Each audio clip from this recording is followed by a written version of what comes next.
പിണറായി വിജയൻ സർക്കാരിന്റെ വികസന നേട്ടങ്ങൾ പൊതുസമൂഹത്തിന് മുന്നിൽ അല്ലെങ്കിൽ സാധാരണക്കാരായ ജനങ്ങളുടെ മുന്നിലേക്ക് എത്തിക്കുക എന്ന രൂപേണ അല്ലെങ്കിൽ എന്ന കള്ളത്തരത്തോടു കൂടി കേരളത്തിന്റെ മുന്നിൽ നവകേരള സദസ്സുമായി മന്ത്രിമാരും മുഖ്യമന്ത്രി അടക്കം മുൻ മുഖ്യമന്ത്രിയും മന്ത്രിമാരും ഒരു ബസ്സിൽ വരികയുണ്ടായി. പലതരത്തിൽ പല സ്ഥലങ്ങളിൽ നിന്നുള്ള പ്രതിഷേധങ്ങൾ ഉയർന്നു. ജനാധിപത്യ രീതിയിൽ കരിങ്കൊടി പ്രതിഷേധങ്ങളൊന്നും അക്രമം അഴിച്ചുവിട്ട് അല്ലെങ്കിൽ പോലീസ് ആക്രമിച്ച് കീഴ്പ്പെടുത്തേണ്ട ആവശ്യമില്ല സമരം ചെയ്യുന്നവരെ. പക്ഷേ നമ്മൾ കണ്ടത് ചെടിച്ചട്ടി എടുത്ത് മുഖ്യമന്ത്രിയുടെ ഗൺമാൻ അടക്കം ചെടിച്ചട്ടി എടുത്ത് യൂത്ത് കോൺഗ്രസ് പ്രവർത്തകർ അവർ ചെയ്ത തെറ്റ് എന്ന് പറയുന്നത് ജനാധിപത്യ രീതിയിൽ പ്രതിഷേധിച്ചു, കരിങ്കൊടി കാണിച്ചു എന്നുള്ളതാണ്. അതിനെ രക്ഷാപ്രവർത്തനമെന്ന് അന്നത്തെ മുഖ്യമന്ത്രി നിലവിലെ പ്രതിപക്ഷ നേതാവുമായിട്ടുള്ള പിണറായി വിജയൻ പറയുകയുണ്ടായി. എന്നാൽ അത് കഴിഞ്ഞ് അപ്പോൾ തന്നെ കോൺഗ്രസ് എടുത്ത ഒരു നിലപാടുണ്ടായിരുന്നു. ഞങ്ങളുടെ കുട്ടികൾ സമരം ചെയ്താൽ, ഞങ്ങളെ കുട്ടികളെ ഉപദ്രവിച്ചാൽ ഞങ്ങൾ പ്രതിഷേധിക്കും അല്ലെങ്കിൽ ഞങ്ങൾ ചോദിക്കുമെന്ന് പറയുന്നു. അതേ പാർട്ടി, അതേ മുന്നണി ഇപ്പോൾ അധികാരത്തിലേക്ക് എത്തിയിരിക്കുന്നു.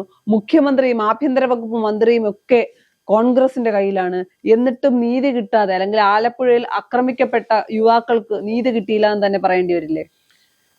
ശരിക്കും പറഞ്ഞു കഴിഞ്ഞാൽ UDF സർക്കാർ അധികാരത്തിൽ വന്നാൽ ഈ രക്ഷാപ്രവർത്തനം എന്ന പേരിൽ യൂത്ത് കോൺഗ്രസ് പ്രവർത്തകരെ ആക്രമിച്ച അവർക്കെതിരെ എന്തായാലും നടപടി എടുക്കും എന്നുള്ളൊരു എല്ലാവരുടെയും ഒരു ചിന്തയായിരുന്നു. കാരണം അത്രയും ക്രൂരമായിട്ടുള്ളൊരു ആക്രമണമായിരുന്നു. കോൺഗ്രസ്സുകാർ എല്ലാവരും ഇതിനൊരു നടപടി എടുക്കണം. അതായത് പിണറായി വിജയൻ മനഃപൂർവ്വം ഇങ്ങനെ ചെയ്യിച്ചതാണെന്നുള്ളതും അത് UDF സർക്കാർ അധികാരത്തിൽ വരുന്നവരും ഇവർക്കെതിരെ നടപടി എടുക്കും എന്നുള്ള കാര്യങ്ങളൊക്കെ പ്രതീക്ഷിച്ചാണ്.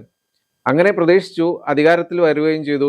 VD സതീശൻ പറഞ്ഞ കാര്യങ്ങൾ അല്ലെങ്കിൽ കോൺഗ്രസ്സുകാർ അല്ലെങ്കിൽ ജനങ്ങൾ പ്രതീക്ഷിച്ച കാര്യങ്ങളൊക്കെ ഓരോന്നോരോന്നായിട്ട് ചെയ്തു കൊണ്ടുവരികയും ചെയ്തു. അങ്ങനെ ഈ അടുത്ത ഘട്ടം വരുന്നത് ഈ ചെടിച്ചട്ടി കൊണ്ട് ആക്രമിച്ച അല്ലെങ്കിൽ യൂത്ത് കോൺഗ്രസ് പ്രവർത്തകരെ ആക്രമിച്ച് ആ കേസ് അട്ടിമറിച്ച ADGP MR അജിത് കുമാറിനെ എതിരെ നടപടി സ്വീകരിക്കും എന്നുള്ളതായിരുന്നു അടുത്തൊരു ഘട്ടം വരുന്നത്. അപ്പോൾ ആ നടപടി സ്വീകരിക്കുന്ന കാര്യം എത്തിയപ്പോൾ ഒന്ന് സ്ലോ ആയോ അല്ലെങ്കിൽ ഒരു സഡൻ ബ്രേക്ക് ഇട്ട പോലെയായിരുന്നു തോന്നുന്നത് UDF സർക്കാരിന്. കാരണം ഈ 18 ദിവസത്തോളം ഈ റിപ്പോർട്ട് ADGP MR അജിത് കുമാറിന് കേസ് അട്ടിമറിച്ചോ എന്ന് വെച്ചാൽ വകുപ്പ് തല അന്വേഷണം, അതിന്റെ റിപ്പോർട്ട് DGPയുടെ അടുത്ത് എത്തിയിട്ട് അതിന് പിന്നെ ഒരു അനക്കവും ഇല്ല, അവിടെ നിൽക്കുകയാണ്. അപ്പോൾ ആഭ്യന്തരമന്ത്രി അത് ആവശ്യപ്പെടുന്നില്ല. കാരണം ഈ ADGP ഇനി കുറച്ച് ദിവസങ്ങൾ കൊണ്ട് DGP റാങ്കിലേക്ക് പ്രൊമോഷൻ ലഭിക്കാനുള്ള സാധ്യതയുണ്ട്. കാരണം DGP ആയിരുന്ന നിതിൻ അഗർവാൾ രാജിവെക്കാൻ പോകുന്നു. അപ്പോൾ കാലാവധി കഴിഞ്ഞ് പോവുകയാണ്. അപ്പോൾ പകരം സ്ഥാനത്തേക്ക് വരും ADGP അജിത് കുമാറാണ്. അപ്പോൾ ഇങ്ങനെ വരുന്ന ഈ ADGP സ്ഥാനത്തേക്ക് ADGP DGP ആവുന്നതിന് മുമ്പ് ആഭ്യന്തരമന്ത്രി വിചാരിച്ചാൽ മാത്രമേ ഇതിലെന്തെങ്കിലും ഒരു നടപടി സ്വീകരിക്കാൻ പറ്റുള്ളൂ. കാരണം ഇത്തരം ഒരു പ്രവൃത്തി ചെയ്ത ആളെ DGP ആക്കണോ എന്നുള്ള ഒരു ചോദ്യമാണല്ലോ. അപ്പൊ അങ്ങനെ ഒരു സംഭവം വന്ന് ഇതൊരു ചർച്ചയായി ഈ കുറച്ച് ദിവസങ്ങളായിട്ട് ഇത് എല്ലാവരും ചർച്ച ചെയ്യുന്ന ഒരു സംഭവമാണ്. അപ്പോൾ അതിൻ്റെ ഇടയ്ക്ക് ഇങ്ങനെ ഒരു സംഭവം വന്നിട്ട് അതിന് UDF സർക്കാർ, അതായത് VD സതീശന്റെ ഭാഗത്തു നിന്നാണെങ്കിലും ആഭ്യന്തരമന്ത്രി രമേശ് ചെന്നിത്തലയുടെ ഭാഗത്തു നിന്നാണെങ്കിലും അതിനൊരു താല്പര്യമില്ലാത്ത രീതിയിലാണ് ഇവരൊക്കെ പ്രതികരിക്കുന്നത്, നടപടി സ്വീകരിക്കും. MR അജിത് കുമാറുമായി ബന്ധപ്പെട്ട് ഇത് ആദ്യത്തെ പ്രശ്നമോ വിവാദമോ കേസോ അല്ലെങ്കിൽ ആരോപണമോ ഒന്നുമല്ല വരുന്നത്. മുൻ മുഖ്യമന്ത്രി പിണറായി വിജയന്റെ കാലത്ത് തന്നെ അല്ലെങ്കിൽ പിണറായി വിജയന്റെ കാലത്ത് തന്നെ ഒന്നിലധികം ആരോപണങ്ങൾ ഉണ്ടായിട്ടുണ്ട് അല്ലെങ്കിൽ ഒന്നിലധികം പരാതികൾ ഉണ്ടായിട്ടുണ്ട്. അതിൽ ഏറ്റവും പ്രധാനമായി പറയേണ്ടത് അല്ലെങ്കിൽ MR അജിത് കുമാറിന്റെ പേര് ഏറ്റവും കൂടുതൽ ചർച്ച ചെയ്യപ്പെടുന്നത് പൂരം കലക്കിയ വിഷയവുമായി ബന്ധപ്പെട്ടാണ്. സുരേഷ് ഗോപിയെ ജയിപ്പിക്കാൻ വേണ്ടിയാണ്, അത് പിണറായി വിജയന്റെ അറിവോടുകൂടി അല്ലെങ്കിൽ പിണറായി വിജയൻ പറഞ്ഞതിന്റെ അടിസ്ഥാനത്തിലാണ് MR അജിത് കുമാർ ചെയ്തതെന്ന് പറഞ്ഞത് നിലവിലെ അല്ലെങ്കിൽ ഇന്നത്തെ മുഖ്യമന്ത്രിയും അന്നത്തെ പ്രതിപക്ഷ നേതാവുമായിട്ടുള്ള VD സതീശൻ തന്നെയാണ്, മറ്റാരുമല്ല. അപ്പൊ പിണറായി വിജയൻ അല്ലെങ്കിൽ അന്നത്തെ മുഖ്യമന്ത്രിക്കെതിരെ അന്ന് പറഞ്ഞ ഏറ്റവും പ്രതിപക്ഷ നേതാവായിരുന്ന അദ്ദേഹം പറഞ്ഞ ഏറ്റവും വലിയ ആരോപണം എന്ന് പറയുന്നത് അദ്ദേഹത്തിന്റെ ദുരുദ്ദേശങ്ങൾക്കെല്ലാം കൂട്ടുനിൽക്കുന്ന ആളാണ് MR അജിത് കുമാർ. അദ്ദേഹത്തെ സംരക്ഷിക്കേണ്ട ആവശ്യം പാർട്ടിക്കോ അല്ലെങ്കിൽ ആർക്കും തന്നെ സർക്കാരിനോ പാർട്ടിക്കോ അദ്ദേഹത്തെ സംരക്ഷിക്കേണ്ട ആവശ്യമില്ല എന്ന് പറഞ്ഞ അതേ വ്യക്തി മുഖ്യമന്ത്രിയായി വരുമ്പോൾ അല്ലെങ്കിൽ കേരളത്തിന്റെ മുഖ്യമന്ത്രിയായി വരുന്നു. ആഭ്യന്തര വകുപ്പ് അദ്ദേഹമല്ല കൈകാര്യം ചെയ്യുന്നതെങ്കിലും കോൺഗ്രസ് തന്നെയാണല്ലോ ആഭ്യന്തര വകുപ്പും കൈകാര്യം ചെയ്യുന്നത്. ഇതിലൊരു കാര്യം എന്താണെന്ന് വെച്ചാൽ ഈ അന്ന് പൂരം കലക്കിയ സമയത്ത് ADGP അജിത് കുമാർ ആയിരുന്നു അതിനകത്ത് മുഖ്യ പങ്ക് വഹിച്ചത് എന്നുള്ളൊരു അന്ന് തൊട്ടേ സംസാര വിഷയമാണ്. അപ്പൊ അതിനകത്ത് പിണറായി വിജയൻ അജിത് കുമാറിനെ സംരക്ഷിക്കുന്നു, BJPയും സംരക്ഷിക്കുന്നു. BJP സംരക്ഷിക്കുന്നതിന്റെ കാരണങ്ങളൊക്കെ വേറെ പലതും ഉണ്ടെന്ന് പറയുന്നുണ്ട്. അപ്പോൾ അങ്ങനെ BJPയും CPMഉം സംരക്ഷിക്കുന്ന അജിത് കുമാറിനെ ഇപ്പൊ UDFും സംരക്ഷിക്കുക എന്നുള്ളൊരു ഘട്ടത്തിലേക്ക്. എന്തിനാണ് എല്ലാവരും അജിത് കുമാറിനെ ഭയക്കുന്നത്? ഞാൻ അവരെ ചേർത്ത് പിടിക്കുന്ന ഒരു ടേം യൂസ് ചെയ്യുന്നില്ല. ഭയക്കുന്നത് എന്തുകൊണ്ടാണ്? പിണറായി വിജയന് BJP അല്ലെങ്കിൽ LDF-ഉം BJP-യും ഭയന്നത് പൂരം കലക്കിയതുമായി ബന്ധപ്പെട്ടാണെന്ന് നമുക്ക് വിശ്വസിക്കാം.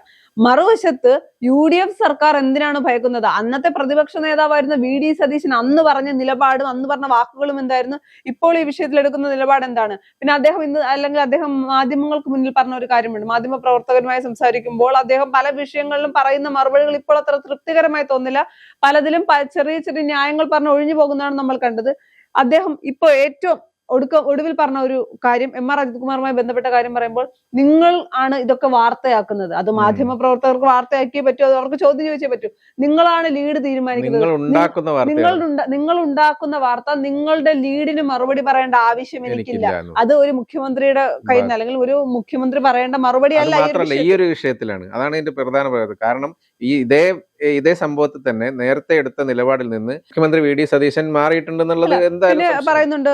ഒരുപാട് സമയം എടുക്കേണ്ടി വരും, അല്ലെങ്കിൽ ഒരു കേസൊക്കെ ആകുമ്പോൾ ഒരുപാട് സമയം എടുക്കേണ്ടി വരും. നിങ്ങൾക്ക് അത്യാവശ്യം അല്ലെങ്കിൽ ചിലർക്ക് തിരക്കുണ്ട് എന്ന് വെച്ചാൽ അപ്പം ആ തിരക്കുള്ള ആള് അത് ഇങ്ങോട്ടേക്കോ അല്ലെങ്കിൽ അത് മാധ്യമ പ്രവർത്തകർക്ക് നേരെയുള്ള അമ്പായിട്ട് എനിക്ക് തോന്നുന്നില്ല. അത് KC വേണുഗോപാലിനുള്ള അമ്പാണ്. കാര്യം അദ്ദേഹമാണ് കഴിഞ്ഞ ദിവസവും മാധ്യമങ്ങൾക്ക് മുന്നിൽ പറഞ്ഞത്, ഞങ്ങളുടെ കുട്ടികളെ ഉപദ്രവിച്ചിട്ടുണ്ടെങ്കിൽ വെറുതെ ഇരിക്കാനാകില്ല, അല്ലെങ്കിൽ ആ കേസ് അട്ടിമറിക്കാൻ ശ്രമിച്ചിട്ടുണ്ടെങ്കിൽ. അതിന് തൊട്ടു പിന്നാലെയാണ് ചെറിയൊരു അനക്കവും അജിത് കുമാറിന്റെ വിഷയത്തിൽ DGP കത്ത് കൈമാറുന്ന കാര്യങ്ങളിലേക്കൊക്കെ പോകുന്നത്.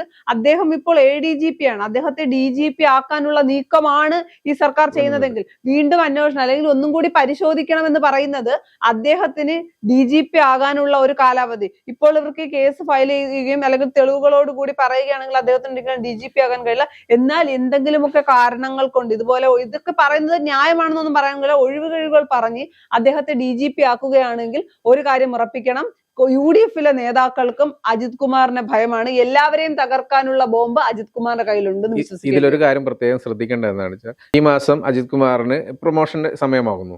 അപ്പോൾ അതിന് തൊട്ടു മുമ്പാണ് ഈ സംഭവം ചർച്ചയാവുന്നത്.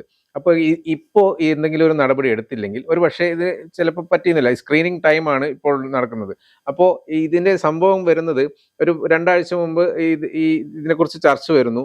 അപ്പോൾ ആഭ്യന്തരമന്ത്രി ഇതിനെക്കുറിച്ച് ആദ്യം പറയുന്നത് അതൊക്കെ അന്വേഷിച്ച് വരുന്നേ ഉള്ളൂ, DGP-യുടെ അടുത്ത് എത്തട്ടെ, എന്നിട്ടല്ലേ ആഭ്യന്തരമന്ത്രിയുടെ അടുത്ത് എത്തൂ, അങ്ങനെയൊക്കെ ഇല്ലേ, അതിൻ്റെതായ സമയമില്ലേ എന്നൊക്കെ പറഞ്ഞിട്ടുണ്ട്. പിന്നെ ഇത് വലിയ വാർത്തയായി, അതായത് ജനങ്ങളുടെ ഉള്ളിലൊരു അമർഷം ഉണ്ടെന്നുള്ളത് മനസ്സിലാക്കി, അതല്ലെങ്കിൽ കോൺഗ്രസ്സുകാരുടെ ഉള്ളിലൊരു അമർഷം ഉണ്ടെന്നുള്ളത് മനസ്സിലാക്കിക്കൊണ്ട് പിറ്റേന്ന് തന്നെ മാറ്റി, പെട്ടെന്ന് തന്നെ റിപ്പോർട്ട് തരണം എന്ന് പറഞ്ഞ് വിളിച്ചു വരുത്തി. അത് കഴിഞ്ഞിട്ട് ഉടൻ തന്നെ എനിക്ക് സബ്മിറ്റ് ചെയ്യണം, അതായത് ആഭ്യന്തരമന്ത്രിക്ക് സബ്മിറ്റ് ചെയ്യണം എന്നുള്ളൊരു നിലപാടെടുത്തു. പക്ഷെ അതിന്റെ പിറ്റേന്ന് തന്നെ നേരെ പ്ലേറ്റ് മാറുന്നതാണ്. അല്ല, ഇന്നിപ്പോ മുഖ്യമന്ത്രി വേറൊരു കാര്യം പറഞ്ഞല്ലോ, മാധ്യമങ്ങളോട് പറയേണ്ട കാര്യമില്ല അജിത് കുമാറിന്റെ കാര്യത്തിൽ. ഓക്കെ, ഞാൻ പറയുന്നില്ല എല്ലാ കാര്യങ്ങളും മാധ്യമങ്ങളെ അറിയിക്കണമെന്ന് പറയുന്നില്ല. പക്ഷെ അദ്ദേഹം പറയുന്ന പല ന്യായീകരണങ്ങളും കേരളത്തിന്റെ പൊതുസമൂഹത്തിന് അംഗീകരിക്കാൻ കഴിയുന്ന കാര്യമില്ല. ഇപ്പൊ BJP-യിലെയോ CPM-ന്റെ, അതും ശരിയാണെന്നൊരു അഭിപ്രായം എനിക്കില്ല. എന്നാലും ഞാൻ പറയുകയാണ്, BJP-യിലെയോ CPM-ലെയോ നേതാക്കൾക്കാണ് അടി കിട്ടിയതെങ്കിൽ ഈ സർക്കാർ ഇങ്ങനെ ഒരു മനോഭാവം എടുത്താൽ പറയും ഇത് സ്വന്തം പാർട്ടിയിലെ യൂത്ത് കോൺഗ്രസ്സുകാരാണ്. അത് മാത്രമല്ല, ഇത് നടപടി എടുക്കണം എന്ന് പറയുകയും ചെയ്തു. അതാണ് നടപടി എടുക്കും, നമ്മുടെ കുട്ടികളെ നമ്മൾ വെറുതെ വിടണോ? ഈ സർക്കാർ അധികാരത്തിൽ വരുമ്പോഴാണ് ഈ കേസ് SIT-ക്ക് വിടുന്നത്. അതിന്റെ കാരണം എന്താണ്? ഞങ്ങളുടെ കുട്ടികളെ തല്ലിയവർക്ക് അല്ലെങ്കിൽ അവരെ വെറുതെ വിടാൻ ആകില്ല എന്ന് പറയുന്നു. അത് MR അജിത് കുമാറിന്റെ പേര് വരുമ്പോൾ ആ വിഷയത്തിൽ ചവിട്ടി പിടിക്കുന്നത് എന്തിനാണ് എന്നൊരു ചോദ്യമുണ്ട്. ഇവരെന്തിനാണ് ഗവൺമെന്റ്മാർക്കെതിരെ പ്രതി ചേർത്തു, അവരെ അറസ്റ്റ് ചെയ്യുക, അങ്ങനെയൊക്കെ ഉണ്ടായല്ലോ, അതൊക്കെ ചെയ്തു. പക്ഷെ അജിത് കുമാറിന്റെ അടുത്ത് എത്തുമ്പോൾ മാത്രം എന്തോ ഒരു സഡൻ ബ്രേക്ക് ആണ് ഇടുന്നത്. അതെയല്ല, ഇപ്പൊ ഞാൻ പറയുന്നത് ഈ വിഷയത്തിൽ വലിയ രീതിയിലുള്ള മാധ്യമങ്ങൾ ചർച്ച ചെയ്യുന്നതിനപ്പുറത്തേക്ക് നമ്മൾ നോക്കിയാൽ അറിയാം, മറ്റ് മുന്നണികളോ പാർട്ടികളോ സംസാരിക്കില്ല. പിണറായി വിജയന് വാ തുറക്കാനാകില്ല, BJP-ക്ക് വാ തുറക്കാനാകില്ല. അപ്പോൾ ഇവർ 3 പാർട്ടി അല്ലെങ്കിൽ 3 പാർട്ടിയും കൂടി സാധാരണക്കാരായ ജനങ്ങളെ പറ്റിക്കുകയാണ്. കാര്യം ചോദ്യങ്ങൾ ചോദിക്കാൻ ഇനി അവകാശമുള്ളത് മാധ്യമങ്ങൾക്ക് മാത്രമാണ്. സാധാരണഗതിയിൽ അങ്ങനെയല്ല. ചോദ്യങ്ങൾ ചോദിക്കുക എന്ന് പറയുന്നത് പ്രതിപക്ഷത്തിന് ആരോപണങ്ങൾ ഉന്നയിക്കാം. ഈ വിഷയത്തിൽ പ്രതിപക്ഷത്തിന് ആരോപണമില്ല, BJP ഒന്നും ഉന്നയിക്കാൻ പോകുന്നില്ല.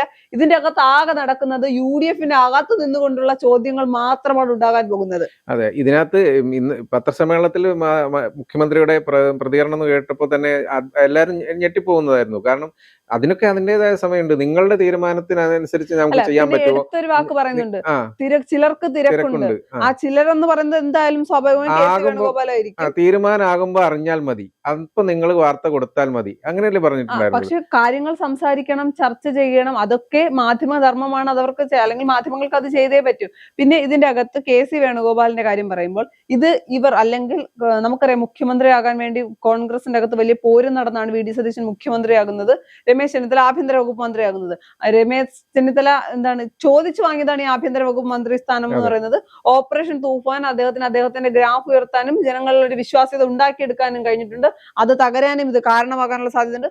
പക്ഷെ മറുവശത്ത് ചിന്തിക്കേണ്ട ഒരു കാര്യമുണ്ട്, രാഷ്ട്രീയമാണ്. KC വേണുഗോപാൽ ഇതിനെ വ്യക്തമായി രാഷ്ട്രീയമായി ഉപയോഗിക്കാൻ കഴിയും. മറുവശത്ത് VD സതീശനും രമേശ് ചെന്നിത്തലയും എന്തെങ്കിലും ഒരു വിഷയത്തിൽ MR അജിത് കുമാറിനെ ഭയക്കുന്നുണ്ട് എങ്കിൽ KC വേണുഗോപാൽ ഭയക്കേണ്ട ആവശ്യമില്ല എങ്കിൽ അദ്ദേഹത്തിന് നിരന്തരം ഇവരെ പ്രഷർ ചെയ്യാം. അങ്ങനെ വരികയാണെങ്കിൽ നടപടി എടുക്കേണ്ട ഒരു സാഹചര്യം വരും. അത് മറ്റെന്തെങ്കിലുമൊക്കെ രാഷ്ട്രീയ നീക്കങ്ങളിലേക്കും കൊണ്ടെത്തിക്കാനുള്ള സാധ്യതയുണ്ട്. അതുണ്ട്. അതുകൂടാതെ ഈ KC വേണുഗോപാൽ ഇതിനെതിരെ നടപടി അല്ലെങ്കിൽ എന്തെങ്കിലും പറയുന്നു, അല്ലെങ്കിൽ ഇത് കുത്തിപ്പൊക്കി കൊണ്ടുവരുന്നു എന്നുള്ളത് മാത്രമല്ല, ജനങ്ങൾക്കിടയിൽ തന്നെ, അതായത് യൂത്ത് കോൺഗ്രസും കോൺഗ്രസ്സുകാരുമായ പ്രവർത്തകർക്കിടയിൽ തന്നെ ഒരു അമർഷമുണ്ടെന്നുള്ളത് 100% ഉറപ്പാണ്. കാരണം ഇങ്ങനെ ഒരു നിലപാട് ഒരിക്കലും രമേശ് ചെന്നിത്തലയുടെ ഭാഗത്തുനിന്നോ മുഖ്യമന്ത്രിയുടെ ഭാഗത്തുനിന്നോ ആരും പ്രതീക്ഷിച്ചതല്ല. എത്രയും പെട്ടെന്ന് ബാക്കിയുള്ള എല്ലാ കാര്യത്തിലും പെട്ടെന്ന് സഡൻ ആക്ഷൻ ആയിരുന്നു. അതേപോലെ ഇത് എന്തുകൊണ്ട് ചെയ്യുന്നില്ല എന്നുള്ളത് ഒരു ചോദ്യം തന്നെയാണ്. അത് എന്തായാലും ജനങ്ങൾക്കിടയിൽ ഒരു ചർച്ചാ വിഷയമായിട്ടുണ്ട്. VD സതീശന്റെ ഈ ഒരു നിലപാടിനോട് എല്ലാവരും അതിന് പിന്തുണ നൽകുമെന്ന് എനിക്ക് തോന്നുന്നില്ല. എല്ലാവരും ചോദിക്കുന്ന ഒരു ചോദ്യമുണ്ട്, എന്തിനാണ് MR അജിത് കുമാറിനെ എല്ലാ പാർട്ടികളും ഭയക്കുന്നത്? MR അജിത് കുമാർ എല്ലാവരെയും തകർക്കാനുള്ള ബോംബ് MR അജിത് കുമാറിന്റെ കയ്യിലുണ്ട്. പക്ഷെ ഇത് രാഷ്ട്രീയമായി കൂടി ചിന്തിക്കുമ്പോൾ ഈ വിഷയം കോൺഗ്രസും യൂത്ത് കോൺഗ്രസിനപ്പുറത്തേക്ക് ഭരണപക്ഷത്തിന്റെ രാഷ്ട്രീയമായി നോക്കുമ്പോൾ KC വേണുഗോപാലിന് ഗോൾ അടിക്കാനുള്ള സാധ്യത ഇവരായി ഉണ്ടാക്കി കൊടുക്കുന്നത് കൂടിയാണ്.